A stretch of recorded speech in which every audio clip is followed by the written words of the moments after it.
Assalamualaikum warahmatullahi wabarakatuh. Waalaikumsalam warahmatullahi wabarakatuh. Teman-teman, kita ada di sesi ketiga nih, kita ngobrol nonstop. Ya. Karena sekali lagi teman-teman ya, kalau kita ngobrol dengan Pak Haji Dudi itu, dengan ayahanda kita, nggak cukup waktu untuk bisa menyerap ilmu yang sangat luar biasa dan pengalaman beliau gini, dari mulai bagaimana merintis sekolah, dari mulai bagaimana jadi seorang Muhammadiyah dari kecil hingga sekarang, dan itu pasti sangat luar biasa sekali, Pak. Oke, teman-teman. Oke, Pak, sekarang kan kita ada di Komisi 1, Pak ya, di ruangan Komisi 1. Waalaikumsalam.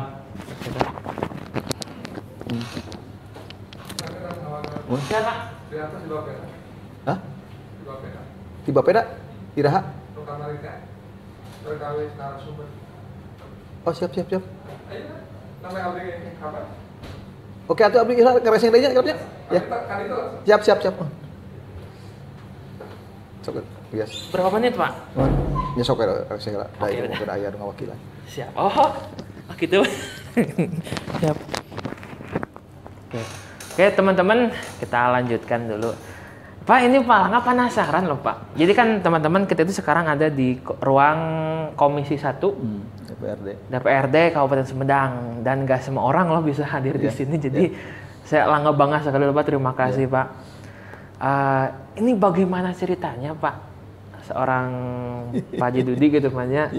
Dari mulai seorang sarjana teknik, merintis karir, kok tiba-tiba hadir di ruangan ini, Pak? Baik, Kak. Jadi itu sangat panjang ceritanya. Itu terjadi mulainya di krisis ekonomi ya, tahun 98 99 ya. 98 99. Dengan krisis ekonomi itu ternyata juga menghilangkan pekerjaan saya. Kena dampaknya tuh, Pak? Iya, yang jadi perusahaan-perusahaan yang saya kerja itu jadi tidak ada dapat pekerjaan dari luar, sehingga ya saya yang biasa keluar Jawa untuk proyek-proyek itu akhirnya kembalilah ke Jatinangor. Itu terjadi 98 99. Akhirnya dari situ saya aktif di Jatinangor, hidup di Jatinangor lagi. Saya merenungi, kok Jatinangor terjadi perubahan seperti ini gitu. Saya jadi merasa bersalah ya. Saya meninggalkan Jatinangor, bukan keluar dari Jatinangor tapi bekerja di luar, pergi pagi pulang siang, kadang-kadang pulang 3 bulan sekali seperti itu. Terjadi perubahan yang sangat signifikan di Jatinangor, terutama di masalah kepemudaan.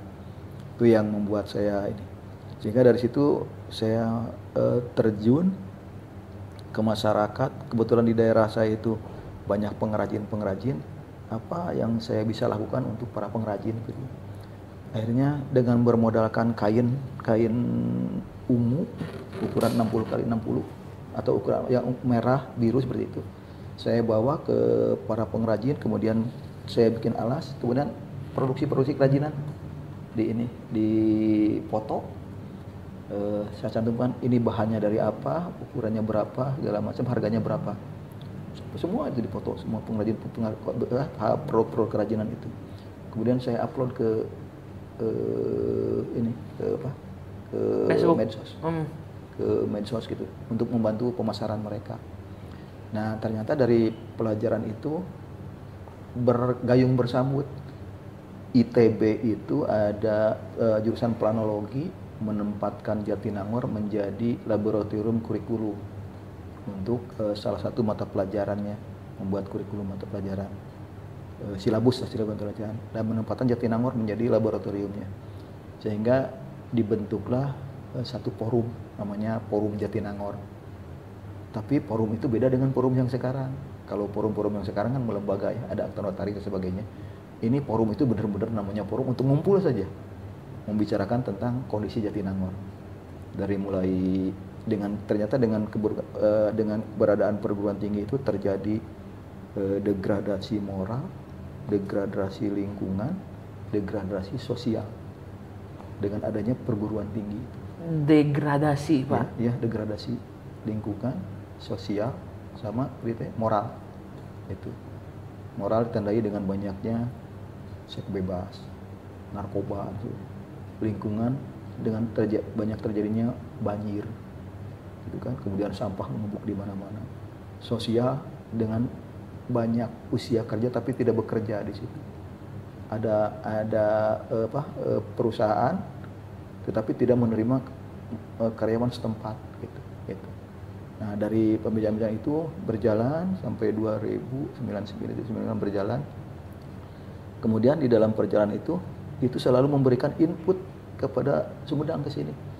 Tetapi input pada waktu itu dari kajian kami, karena itu kan di forum itu ada perwakilan perguruan tinggi, ada perwakilan masyarakat, ada perwakilan birokrasi di sini.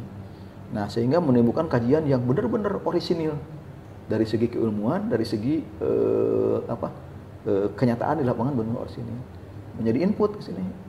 Inputnya itu ke setiap kebijakan itu dititipkan kepada anggota dewan yang ada di sini, yang sudah menjadi anggota dewan di sini. Jadi waktu itu saya titipkan ke Golkar, ke P3, gitu kan, ke fraksi-fraksi yang ada, cuma ada 3 kan, PDI, P3, Golkar pada waktu itu. Pada waktu itu? Iya, sama fraksi TNI kan. Jadi saya titipkan ke P3 dan Golkar lebih kebanyakan lah. Tetapi ternyata dari pemikiran-pemikiran orisinil kita selalu terjadi distorsi. Jadi kalau pemikiran kita persegi, ini ternyata menjadi agak benyong sedikit gitu kan. Yang tadinya jadi segi 4 menjadi segi 3 begitu. Ini yang jadi distorsi. Akhirnya di dalam pembicaraan di forum Jatinangor, kalau begini caranya harus ada anggota forum yang masuk menjadi anggota dewan. Itulah awalnya. Sehingga karena kedekatan saya tadi dengan PAN, dengan Pak Amin Rais, saya ditunjuk untuk masuk daftar, untuk mendaftarkan diri menjadi anggota legislatif.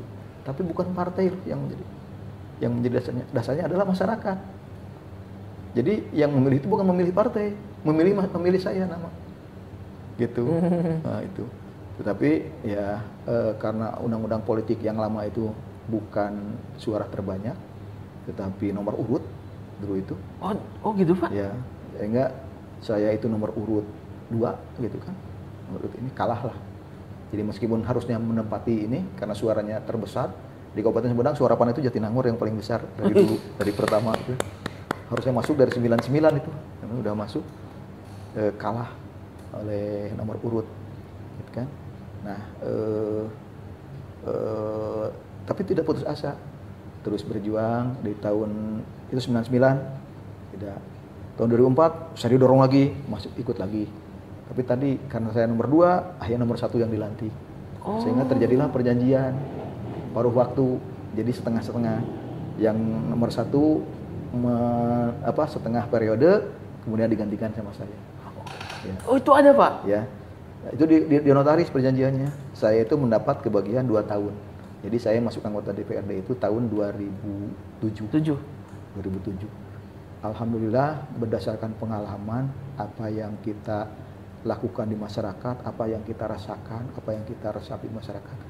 Saya 2007 masuk anggota dewan itu langsung tune in dengan dewan-dewan yang sudah jadi di sini. Dan saya waktu itu langsung masuk ke panitia anggaran. Kemudian akhirnya dikasih porsi dan dipercaya oleh teman-teman. Saya tukang nyusun tentang naskah-naskah dan sebagainya, laporan-laporan di sini, pokoknya dipercayalah sama teman-teman yang padahal saya orang baru di DPRD ini. Tapi tadi ternyata tahun 2004-2009, pas 2009 saya merenungi, waduh ini jadi anggota dewan kok perusahaan saya ambruk. Yang PT itu 2 ambruk, CP 2 ambruk. Wah ternyata secara untuk kehidupan pribadi banyak yang dikorbankan, keluarga dikorbankan. Tetapi untuk kepuasan, saya banyak menerima kepuasan, saya bisa berbakti kepada masyarakat secara utuh. Tapi tadi ternyata tidak bisa hidup seperti itu. Akhirnya pas 2009 saya daftar lagi, tapi asal-asalan daftarnya, tidak sepenuh hati lah, asal-asalan, sehingga saya tidak masuk 2009. Akhirnya 2009 saya membangun lagi usaha, akhirnya bangkit lagi, saya punya perusahaan lagi, saya berkembang, saya menjadi developer sendiri, punya developer sendiri gitu kan, rumahan gitu. Dan itu 5 tahun, 2014, tokoh-tokoh masyarakat datang ke rumah. Ada 3 tokoh masyarakat, ada Pak Haji Dedep, ada Pak Haji Ing, ada Pak Haji Dadang, tokoh masyarakat Jatinangor, meminta saya supaya masuk lagi, karena ternyata ketika tidak ada saya katanya tidak ada cantolan untuk program-program yang di masyarakat bagaimana bisa diperjuangkan di DPRD. Saya renungkan lagi, saya istiharoh lagi, hanya saya masuk. Kebetulan anak saya sudah besar, jadi usaha-usaha itu sekarang didelegasikanlah kepada anak saya. Seperti itulah sampai sekarang, sampai ini akhirnya sekarang saya menginjak periode yang ketiga menjadi anggota dewan di sini. Luar biasa. Alhamdulillah ya, beberapa perjalanan sudah dialami. Saya pernah dipercaya untuk menjadi ketua komisi 1 kan, pernah. Malah kemarin saya didorong oleh partai untuk mencalonkan diri untuk jadi wakil bupati, pernah seperti itulah pengalaman. Dinamis berarti Pak ya, naik turun Pak ya. Ya seperti itulah. Luar biasa. Jadi memang tantangannya itu ekstrim loh Pak ya. Ya. Dan kalau saya bilang kalau mau hidup, pengen usaha, pengen mendapatkan uang yang besar, jangan di DPRD. Usahalah. Usaha. Karena DPRD itu kata orang gajinya besar, tapi terus terang tidak cukup untuk membiayai kegiatan-kegiatan di masyarakat. Saya sekarang banyak kehidupan keluarga sudah jelas dari usaha. Kemudian untuk kegiatan masyarakat itu kadang-kadang dari usaha. Gitu. Oh, aduh. Itu dari rugi. Ya seperti itulah. Tapi tadi eksistensi saya menjadi anggota dewan punya peran besar. Itu saya puaskan ketika aspirasi masyarakat kemudian digulirkan menjadi kebijakan oleh pemerintah daerah, itulah kebahagiaan saya di dalam berjuang. Itu aja sebetulnya di partai. Jadi jangan berharaplah kalau di sini akan dapat sesuatu yang bisa bermanfaat untuk dirinya, karena anggota dewan itu milik semua, bukan milik keluarganya, milik masyarakat semuanya. Mau tidak mau berarti Pak. Jadi milik bersama berarti Pak. Bersama. Gitu. Tapi gini, kalau kita bicara finansial Pak ya. Yang nggak tahu Pak ya, ada korupsi dewan A, oknum dewan, kemudian lain sebagainya. Sebetulnya kalau kita bicara secara Bapak pribadi langsung Pak, peluang untuk melakukan seperti itu memang terbuka lebar atau memang sebetulnya Pak seperti apa Pak? Jadi gini, dewan itu kan membuat kebijakan, memutuskan APBD ditetapkan. Di dalam APBD itu ada beberapa kegiatan fisik, proyek dan lain sebagainya. Sehingga sangat mudah orang yang tidak kuat imannya itu menjual proyek-proyek itu kepada pihak-pihak kontraktor.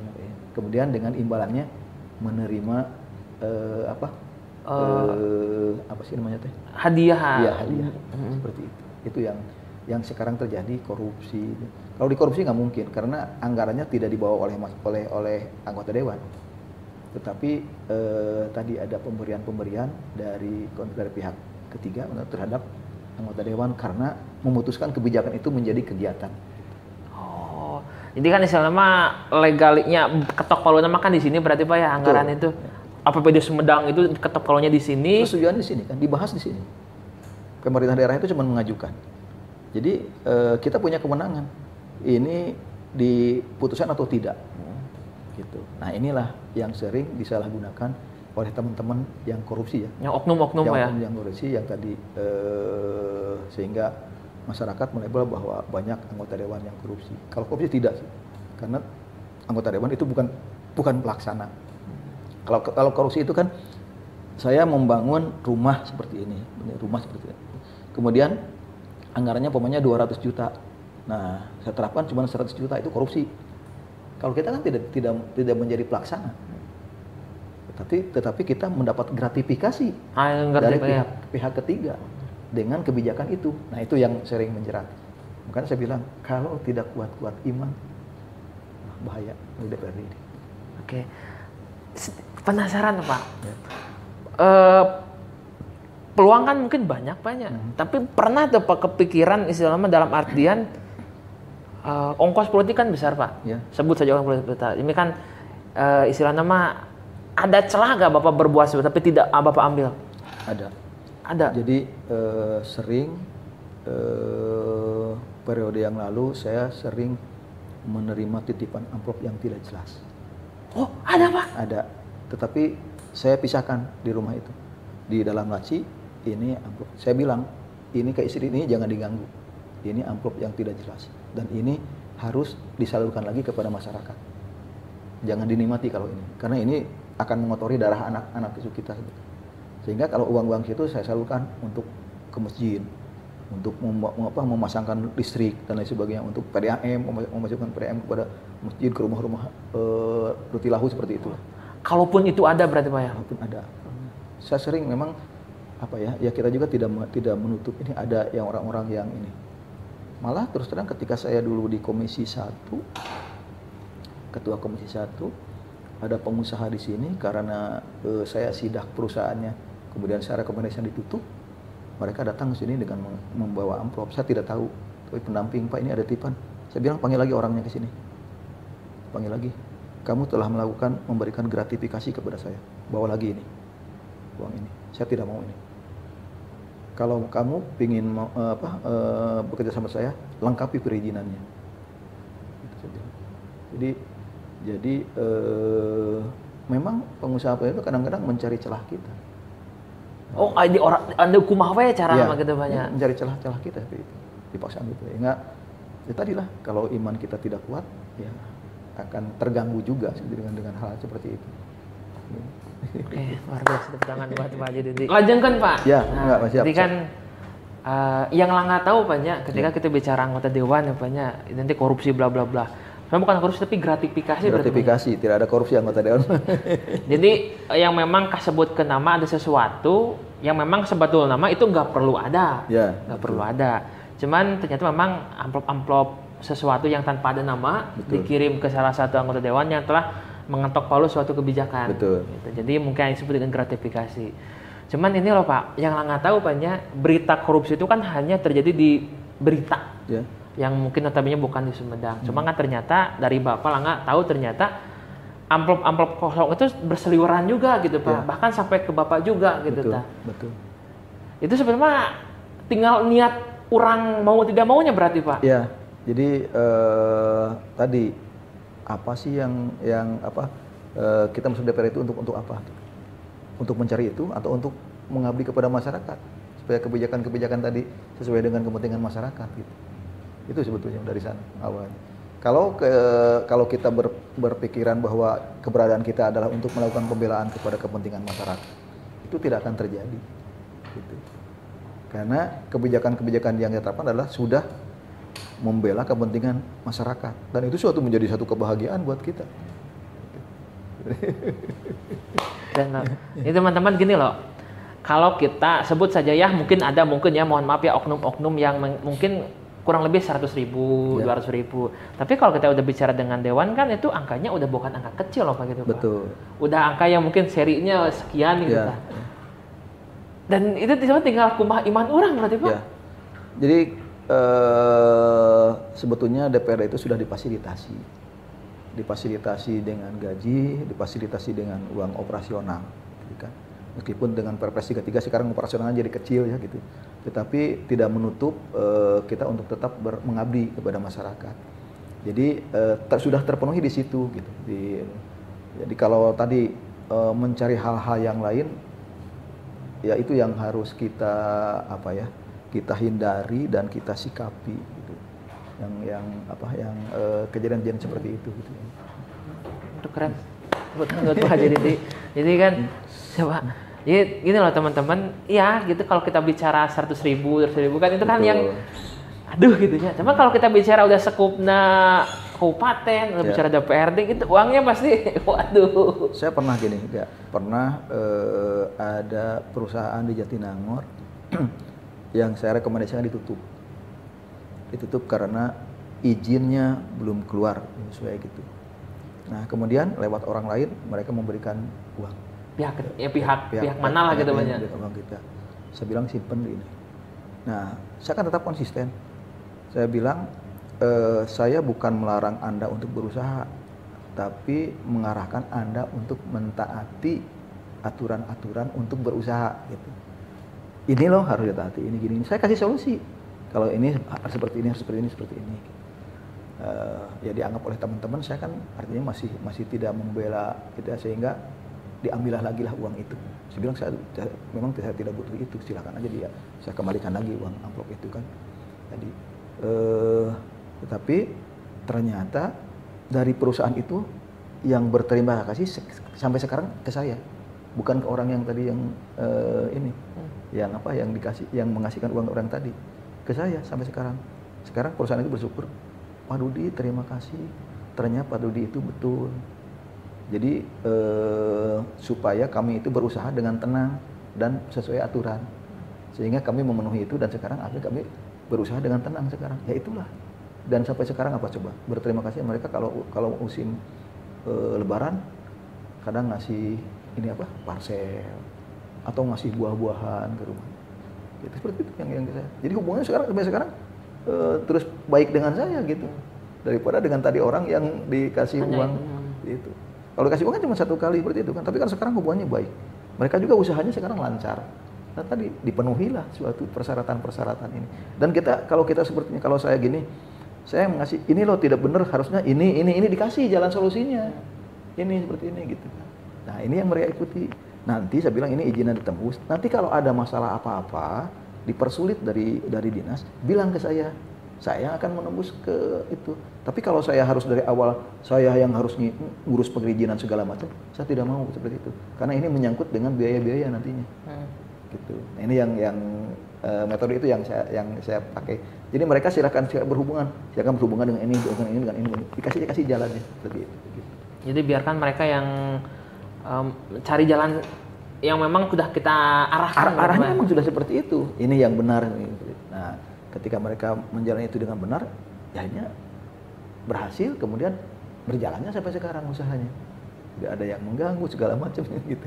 Alhamdulillah, memang seharusnya sebetulnya memang wajib dan harusnya sebetulnya kita harus sesuai dengan aturan berarti banyak. Kan lebih kebanyakan kan perusahaan-perusahaan pengusaha-pengusaha itu lebih memilih memberikan uang supaya diurusin beres gitu kan. Nah itu yang tidak benar. Itu ada Pak? Ada banyak. Jadi ini tolong urusin perizinan nih uangnya gitu. Nah, itu yang tidak benar. Gitu kan. Akhirnya nanti ketika ketemu permasalahan akan diganggu lagi oleh, karena ini kan orang yang dititipin ini kan tidak selalu menjadi menjabat kan. Ketika dia tidak menjabat ada pejabat yang lain, oh ini ada celah-celah ini diganggu lagi pasti. Gitu. Siap Pak. Jadi itu berarti sama wawasan langka bertambah Pak. Ya. Jadi main langka sekarang semakin jauh Pak. Ya. Jadi tahu juga ternyata sebetulnya peluang gratifikasi di Sumedang sendiri khususnya anggota dewan itu tinggi. Cuman mungkin tinggal bagaimana imannya. Ya. Tinggal kita memilihnya, sikapnya. Sikap kita. Dan Bapak memilih sikap untuk menolak itu berarti Pak ya. Saya selalu konsisten ini. Sampai sekarang terus terang kemarin ketika saya kuliah S3 saya menulis tentang kinerja DPRD. Jadi bagaimana meningkatkan kinerja DPRD. Itu yang saya tulis. Sehingga alhamdulillah saya lulus S3 itu dengan predikat cum laude tentang tulisannya tentang kinerja DPRD. Okay. Dan ini menjadi bahan di sini di DPRD. Nah, sekarang terus terang kebijakan sekarang dengan adanya Perpres 33 perjalanan ada tapi biaya perjalanan kecil.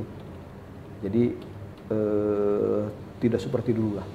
Kalau perjalanan mah kalau dulu kan ada luar Jawa, ada luar provinsi, ada luar Jawa, ada dalam Jawa, gitu. Beda-beda.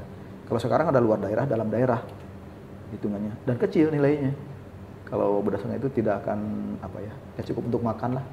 Kalau sekarang gitu.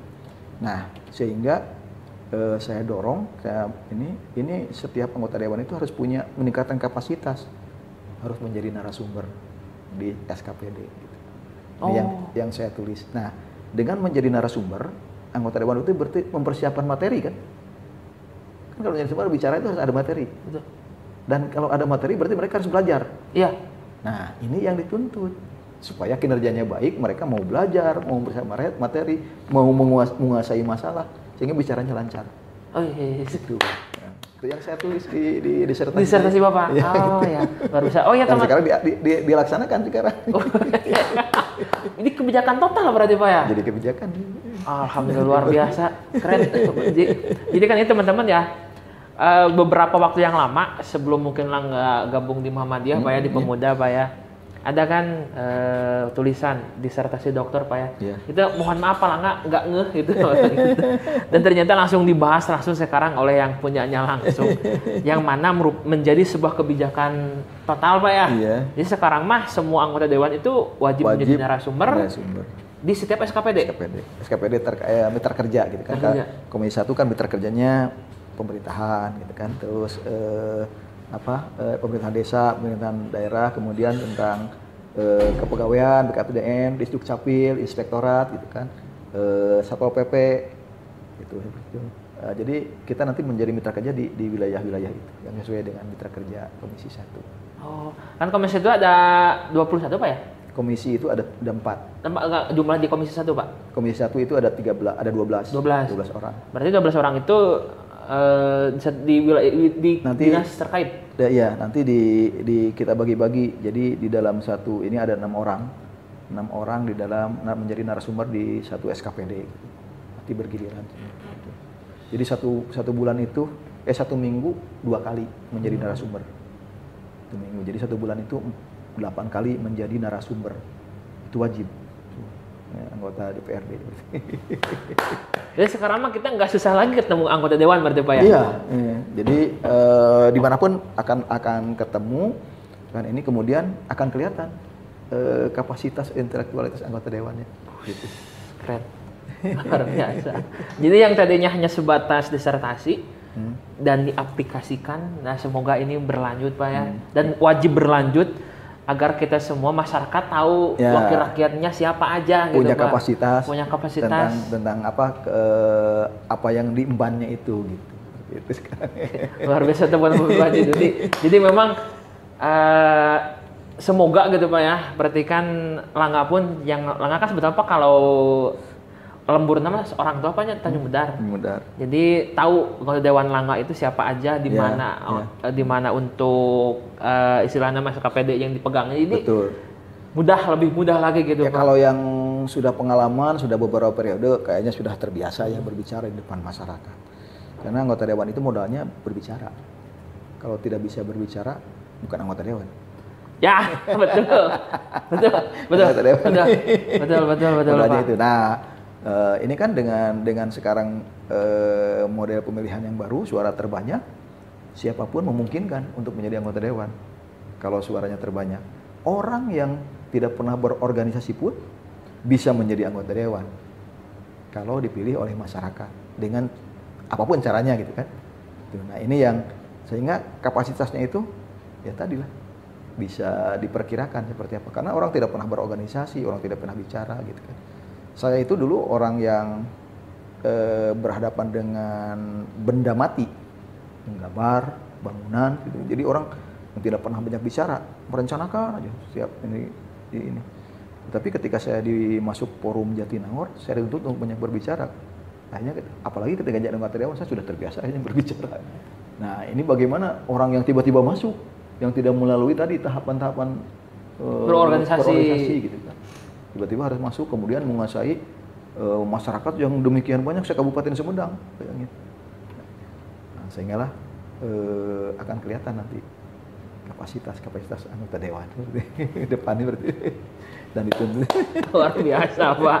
Jadi secara tidak langsung Bapak mencontohkan ya Pak ya, artinya supaya kita sebagai pilihan masyarakat, wakil masyarakat untuk senantiasa meningkatkan kapabilitas. Ya. Keren. Jadi mau tidak mau belajar lagi. Dan itu bukan hanya berlaku buat anggota dewan yang terhormat, tapi juga masyarakat juga agar terus belajar lagi. Untuk berinteraksi dengan masyarakat itu perlu ilmu, perlu kebiasaan, Jadi kita memahami kebiasaan masyarakat itu seperti apa. Karena beda tahapan itu beda lagi cara pendekatannya. Orang masuk dengan yang pendidikannya tinggi beda. Bagaimana kita bicara dengan para petani, bagaimana kita. Nah itu harus dipahami.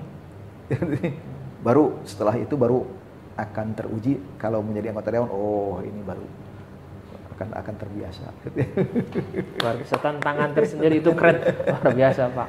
Tapi gini Pak, kalau kita bicara tantangan, kan ada mungkin Pak ya saudara kita, keluarga kita yang memang 2 kali 3 kali mencalonkan gagal.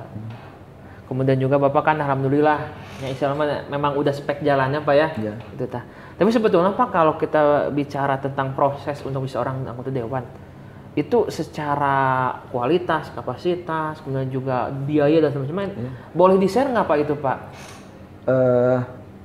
Dalam kita nggak bicara nominal angka banyak. Ya, jadi begini, menjadi anggota dewan itu butuh yang pertama itu popularitas. Mau tidak mau berarti Pak? Ya, jadi orang itu mengenal siapa kita. Dari popularitas baru ditingkatkan menjadi elektabilitas pemilihan. Orang yang tidak punya jaringan massa di bawah, tidak pernah terjun ke masyarakat, untuk meningkatkan popularitas itu butuh biaya besar. Gitu.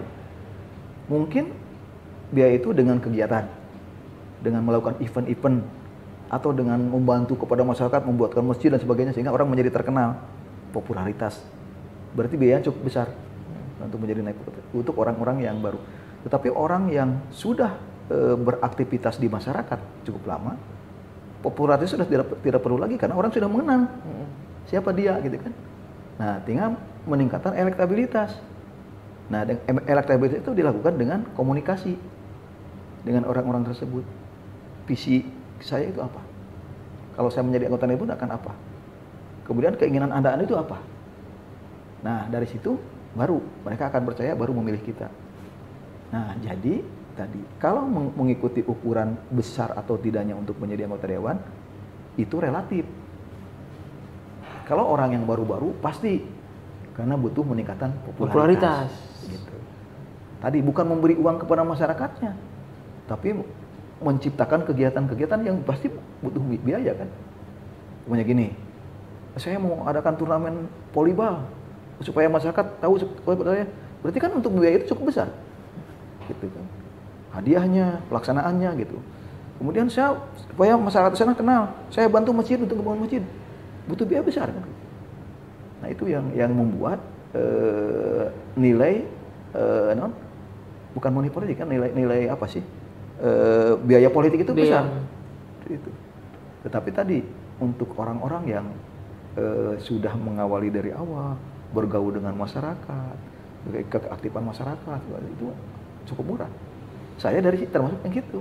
Karena saya tadi berjalan dari mulai mendirikan sekolah, membina sekolah, bergaul dengan masyarakat. Dari minus itu mah. Iya. Pemberdayaan kepada masyarakat segala macam. Sehingga mereka sudah kenal saya gitu kan. Ketika saya mengibarkan, saya mau mencalonkan diri, sudah kenal. Udah siap, saya mendukung. Seperti itu sekarang. Jadi tidak cukup, tidak perlu biaya yang mahal untuk itu. Paling kan seperti gini. Saya untuk menyampaikan visi misi saya, kemudian mendengar apa-apa yang dikumpulkan orang. Ya harus ada konsumsi lah. Gitu kan. Konsumsi ngaliwet lah atau apa, itu sangat sederhana kan. Bisa dihitung dengan puluhan atau ini berapa ribu lah gitu kalau seperti itu. Tidak betul mereka dikasih transport segala macam, tidak.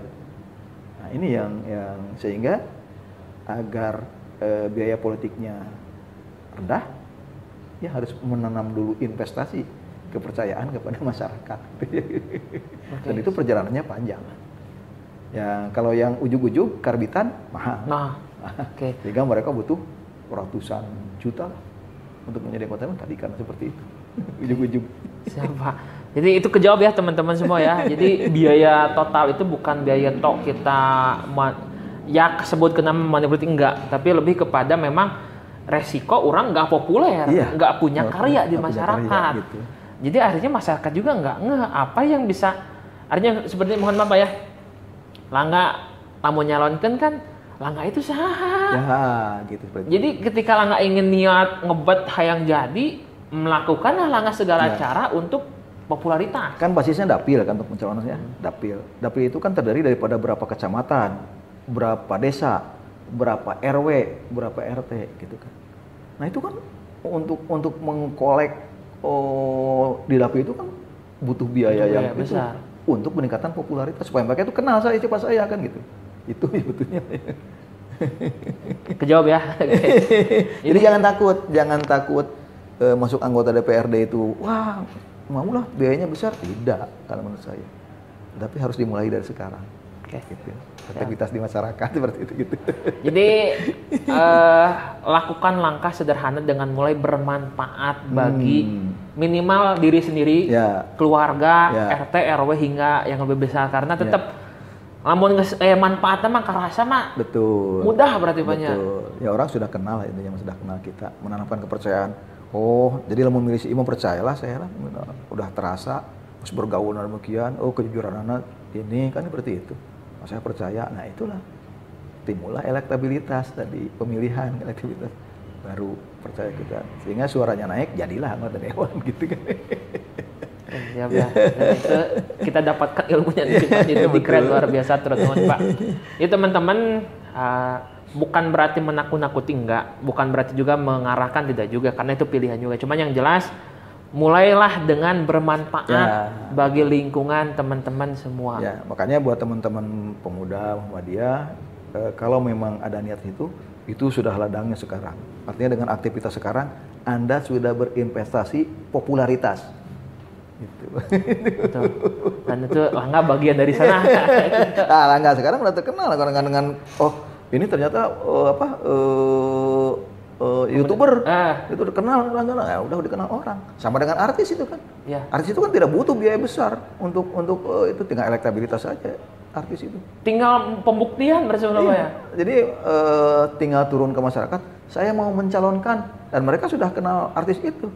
Saya mau mencalonkan Mas ini. Itu. Oke, Pak. Sedikit kita singgung Pak karena Langga penasaran loh Pak. Jadi kan berarti sebenarnya fenomena artis masuk ke kancah politik itu mungkin Pak ya, orang politiknya sendiri itu nggak populer, tersebut ke nama. Betul. Dan mereka pede karena popularitasnya sudah punya, sudah dapat. Walaupun kapabilitas masa bodoh. Kapabilitas itu diukur ketika kita sudah ada di situ sebetulnya. Bukan sebelum berarti Pak. Sebelum. Kita sudah ada di situ, baru terukur. Oh iya bener berarti orang ini, kalau tidak, alah dipilih tegin yang jadi naon gitu. Tidak bisa dibuktikan kapabilitas itu. Kecuali kalau punya track dari kegiatan. Kalau artis kan popularitasnya dari keartisannya. Bukan dari perbuatan bagaimana membela masyarakatnya gitu kan. Ya keren. Tapi saya yakin kalau pemuda Muhammadiyah, ini orang persekatan, itu dari aktivitas keberpihakan kepada masyarakatnya. Dari situ mulai. Bukan dari popularitas orangnya, tapi dari keaktifan sehingga orang terkenal. Oh ini. Itu sudah satu modal yang terpenuhi untuk di sini. Dan siap-siap gantikan saya untuk di sini. Amin. Karena sebentar lagi saya pensiun di sini. Gitu. Siap Pak. Semoga ganti baju ya pensiunnya Pak. Siap Pak. Jadi memang Pak, ini peluang bagi Langga khususnya dan umumnya bagi teman-teman saya di Pemuda Muhammadiyah untuk ambil peluang tersebut, maksimalkan, dan itu bukan hanya peluang untuk kita juga, saya buat semua karena kan sebenarnya sekarang itu generasi yang luar biasa bakal berubah Pak. Kan generasi 50 ke atas atau generasi sebutnya old school banyak gitunya. Semua akan tergantikan dengan total semua muda. Sekarang itu kan zamannya milenial. Jadi orang-orang muda yang sekarang ditampilkan dengan kemilenialannya gitu. Itu yang harus dimanfaatkan, dan itu yang akan menjadi nanti pengganti yang all gitu. Luar biasa. Jadi istilahnya mah peluang terbuka lebar bagi siapa yang mau. Apalagi terserah kalau Muhammadiyah pengen maju, ini posisi anggota dewan harus direbut. Kalau bisa isilah sebanyak-banyaknya dengan anggota Muhammadiyah yang menjadi anggota dewan. Karena ruh Muhammadiyahnya itu akan membawa kebijakan-kebijakan nanti untuk kepentingan langkah-langkah persyarikatan. Gitu. Itu yang harus punya semangat itu dari teman-teman Muhammadiyah. Luar biasa. Berarti sebenarnya penanaman kader kemuhammadiyahan penting berarti banyak. Betul, penting. Jadi dari awal itu karena tadi yang menjiwai saya seperti ini ya tadi dari Muhammadiyah itu.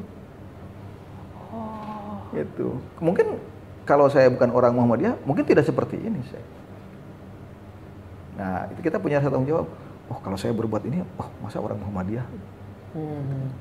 Kan harus menjadi tauladan, menjadi contoh. Oh, masa harus gitu. itu akan menjadi pembenteng kita juga. Itu.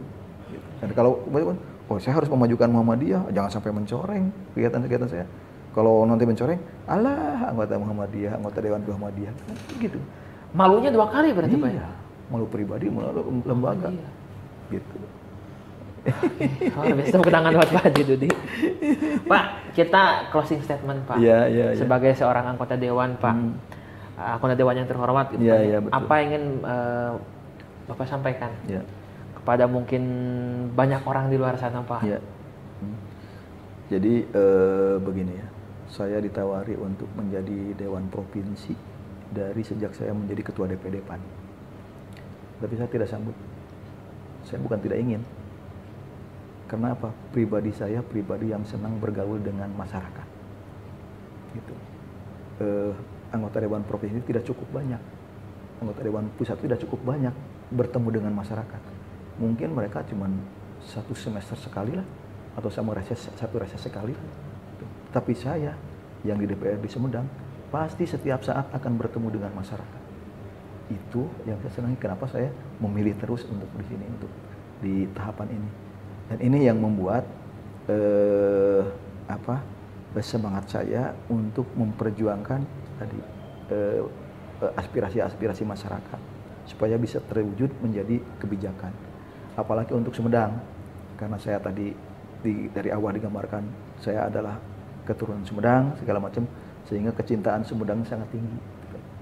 Sekarang kita lagi membahas kawasan perkotaan Jatinangor yang menjadi patokan kita, bagaimana caranya wilayah Jatinangor itu tidak terpisah dari Sumedang. Karena kalau Jatinangor terpisah dari Sumedang, maka Sumedang akan ngarang-rangan. Nah ini yang membuat kenapa? Karena saya adalah darahnya itu, di dalam darahnya itu adalah darah Sumedang, sehingga mencintai Sumedang. Nah ini yang membuat teman-teman juga, kalau kita mencintai wilayah, maka kita berbuatlah untuk wilayah, kemudian kita seserius mungkin dari sisi apa perjuangan terhadap wilayah itu. Kemudian bagaimana pembelaan terhadap masyarakat yang di wilayah itu tersebut. Gitu. Siapa? Luar biasa. Kepada calon anggota Dewan yang baru mungkin Pak, ya. Buat yang mau jadi anggota Dewan ya. Pak. Ya, yang tadi ya, kalau yang orang yang sudah terbersit keinginan untuk menjadi anggota Dewan, yang pertama jangan melihat dari sisi senangnya, dari sisi pengharapan menjadi dari harapan itu akan mendapatkan sesuatu seperti ini, jangan lihat itu. Tapi justru dari harus diawali dari pertama, apa yang akan kita lakukan ketika menjadi anggota Dewan.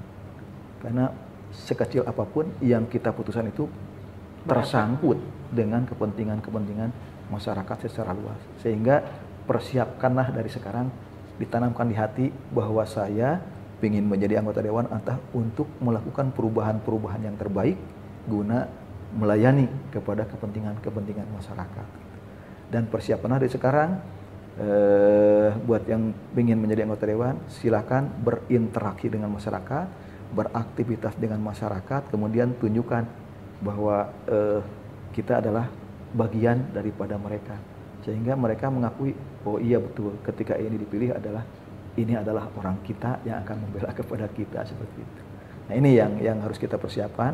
Nah di samping juga pengalaman dipelajari, apa yang menjadi tanggung jawab anggota Dewan itu apa, kemudian tupoksinya seperti apa. Itu dari sisi sisi akademisinya, sisi wilayah dari teori-teorinya. Sehingga dari situ, anggota Dewan itu ini menjadi tanggung jawabnya, ini yang harus dilakukan, ini yang harus dipersiapkan. Kemudian kebutuhan yang harus dipersiapkan, itu yang harus dipersiapkan buat teman-teman yang memang berniat untuk masuk menggantikan yang orang-orang yang sudah lama di sini. Siap.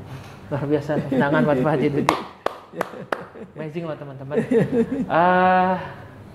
Hoyong apa lanjut Pak? Iya.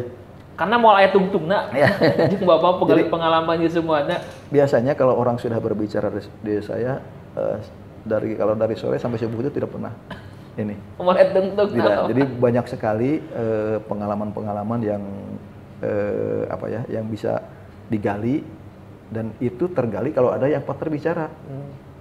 Saya dari dulu mau menuliskan ini, tetapi tidak bisa terus. Ternyata Karena dengan mundurkan diri itu susah. Ini tapi kalau ketika gini keluar semua, menggelontor semua gitu. Gitu. Seperti ini. Nah itu yang membuat sehingga akan tidak butuh akan butuh waktu, bukan butuh waktu yang sedikit tidak cukup untuk membedah semua ini gitu. Jadi cukup waktu yang panjang. Siap. Jadi mungkin beberapa ini nanti kita akan ketemu lagi bicara tentang hal yang lain. Siapa? Misalnya itu seperti Siapa? itu. Luar biasa turun pisan Pak. Jadi teman-teman sebetulnya langatnya bukan mulung loh Pak. Langatnya maling Pak. Langga maling ilmu Pak. Langga maling ilmu dari orang-orang yang Langga ajak ngobrol gitu banyak. Dan Langga bagikan buat teman-teman semua. Semoga bisa menjadi inspirasi bagi kita semua. Jadi waktu ini nggak cukup loh Pak. Iya, betul. Next Langga tunggu kontak dari Bapak. Pengalaman itu guru utama lah gitu. Jadi makan garam itu banyak makan garam itu ya itu harus menjadi pelajaran buat jangan sampai apa yang dilakukan ini kesalahan ini jangan sampai dilakukan oleh kita generasi yang selanjutnya. Makanya silakan lah kalau dengan saya ngobrol apapun itu silakan kapan asal waktunya pas aja silakan kita beda. Terutama untuk pemberdayaan kalau saya karena saya lebih senang bidangnya di pemberdayaan masyarakat, lebih senang gitu lebih. Siap. Luar biasa teman-teman buat Pak Jadi teman-teman untuk sekarang mungkin cukup Pak ya. Iya. Karena memang dari segi waktu plus juga Pak sekarang kan lumayan Pak Jatinangor Pak Jabat tebing Pak. Terus juga udah mulai agak malam juga. Iya. Jadi kita sambung the next-nya. Jadi teman-teman saya ucapkan terima kasih kepada Bapak Pak, hatur nuhun pisan sama-sama. Untuk semuanya terima kasih pisan Pak. The next kita sambung lagi. Iya. Teman-teman terima kasih, saya tutup. Wassalamualaikum warahmatullahi wabarakatuh. Waalaikumsalam warahmatullahi wabarakatuh. Luar biasa Pak.